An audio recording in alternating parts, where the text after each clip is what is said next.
Tuan-tuan, perempuan, muslimin, muslimat, dirahmati lagi dimuliakan. Larangan-larangan dalam ihram, dia ada yang bersifat itlaf, ada yang bersifat tarafuh. Apa ti tarafuh? Kesalahan yang dilakukan. Kesalahan dalam ihram yang dilakukan. Tidak sengaja, terlupa atau jahil. Saya ulang semula. Tarafuh, kesalahan dalam ihram, di 13 larangan ihram tu. Kesalahan dalam ihram yang dilakukan dengan tidak sengaja. Tak sengaja, Ustaz. Saya terlupa, Ustaz. Saya jahil, Ustaz. Saya dapat tawaran haji last minute. Mana ada masa saya nak pergi kursus haji. Dalam keadaan saya tak tahu apa-apa ni. Saya melakukan kesalahan ini. Tak sengaja. Jahil, terlupa. Ingat, tidak berdosa, tidak dikenakan dam. Boleh faham? Apa contoh kesalahan tarafuh? Lelaki pakai pakaian berjahit, terlupa pakai seluar dalam ihram. Dia dah niat umrah di Tanaim. Ingatkan kat Tanaim nanti nak tanggal sependa. Terlupa. Dia cakap dengan teksi tu, pemandu teksi tu.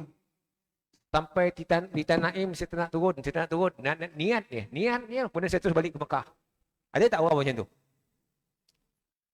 Balik ke Mekah, dia terus tawaf. Masa pusingan kedua, baru teringat, ya Allah! Terlupa tanggal suara dalam. Macam mana tu? Macam mana? Terlupa pusingan kedua ni. Tengah tawaf, pusingan kedua. Terlupa tanggal suara dalam. Baru teringat, ya Allah! Hendaklah tanggal suara dalam itu dengan segera. Dengan segera bukan masuk daripada Kaabah tu tanggal. Apalah orang Arab tengok, inna lillahi wa inna ilaihi raji'un.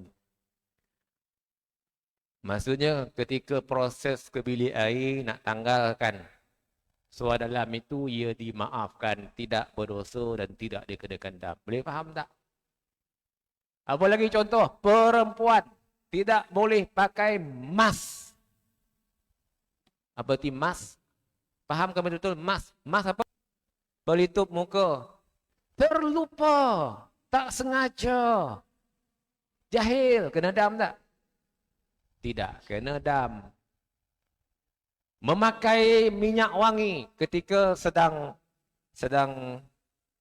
dalam ihram.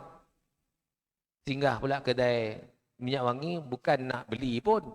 Tengok-tengok baru. Oh tengok, nanti dah selesai umrah ni nak singgah ni, nak beli. Pekedai tu pergi calit ke minyak wangi. Macam mana? Dengan segera pergi ke bilik air, hilangkan bau wangi itu, tidak berdosa dan tidak dikenakan dam. Memakai ketayap, memakai songkok. Orang lelaki bila sampai di Mekah, dia belum sembahyang isyak lagi. Ni. Lalu dia pun sembahyang isyak dalam keadaan ihram. Dah terbiasa kalau sembahyang dia pakai ketayap. Habis sembahyang, lalu ditegur oleh kawan sebilik, kita dalam ihram tak ada ketayap. Iya kok. Lupa. Tidak berdosa dan tidak dikenakan dam. Boleh faham tak?